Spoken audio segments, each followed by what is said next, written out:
ଗାନ୍ଧୀ ଜୟନ୍ତୀରେ ମୋହନ ଚରଣ ମାଝୀ ମଧ୍ୟ କହିଛନ୍ତି ଯେ ଯାହା ଯାହା ଥିଲା ଗାନ୍ଧୀଜୀଙ୍କର ସ୍ୱପ୍ନ ଥିଲା ତାକୁ ପୂରଣ କରୁଛନ୍ତି ନରେନ୍ଦ୍ର ମୋଦି।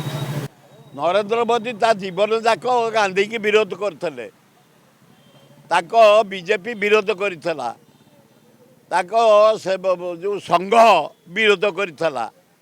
ଆଉ ସେ କ'ଣ କହିବେ? ସେ ଯାହା ଲେଖି ଦେଉଛନ୍ତି ସେ ପଢ଼ି ଦେଉଛି। ସେ କ'ଣ ଜାଣିଛି ମୋହନ ମାଝୀ? ଆଉ ଗୋଟେ ହଉ ହେଇଯାଇଛନ୍ତି। ସେ କ'ଣ ଏଲିଜିବଲ୍ ମୁଖ୍ୟମନ୍ତ୍ରୀ ପାଇଁ? ଓଡ଼ିଶାର ମୁଖ୍ୟମନ୍ତ୍ରୀ ପାଇଁ ମୋହନ ମାଝୀ ଏଲିଜିବଲ୍? ଗୋଟେ ହେଇଯାଇଛନ୍ତି। ଯାହା ଟିପ୍ପଣୀ ଆସୁଥିବ ସେ ପଢ଼ି ଦେଉଛନ୍ତି। ତାଙ୍କର କ'ଣ ଅଛି ଜ୍ଞାନ?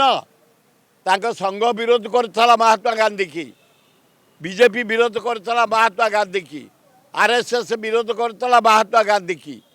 ଏଇନା କ'ଣ ଗାନ୍ଧୀକି ସେ ପୂଜା କରିବେ? ଅଲାଜୁକ।